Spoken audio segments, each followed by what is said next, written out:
Hi guys! Welcome to my vlog with Dylan. Oh, say hi! Say hi! Look, come here! Say hi! Hi! So yan, si Dylan po ay diagnose po siya ng ASD level 2. Pero, ang kanyang, niya po ay, parang 4 months lang po ang delayed niya sa age niya. Yan. Yan. Ngayon, papakilala ko po siya sa inyo. Ipapakilala ko po siya sa inyo. Jacket. Introduce yourself. What is your name? Wow. Hi, everyone. What? No, stop it. Okay, let's go. Oh. Hi, everyone. My name is John? John? Dylan? Pe? Hirap siya sa focus. Yan, ganyan siya. Gusto niya laro lang lagi. Oh. What is your name? My name is... Dali na. Say hi to the camera. Hi! Say hi to the camera. Hi muna. Hi.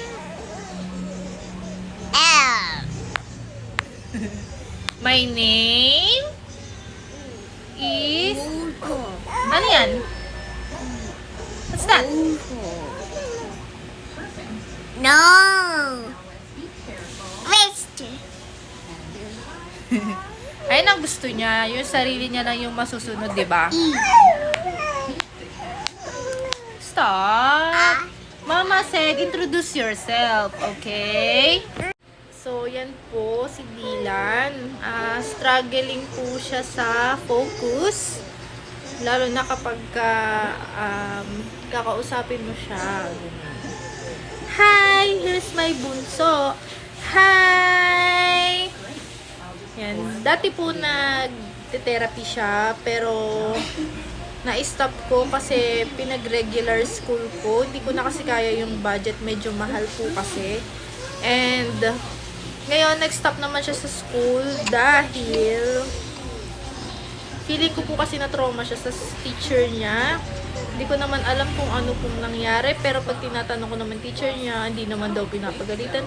Pero takot kasi siya simula nagpalit ng teacher, ganun.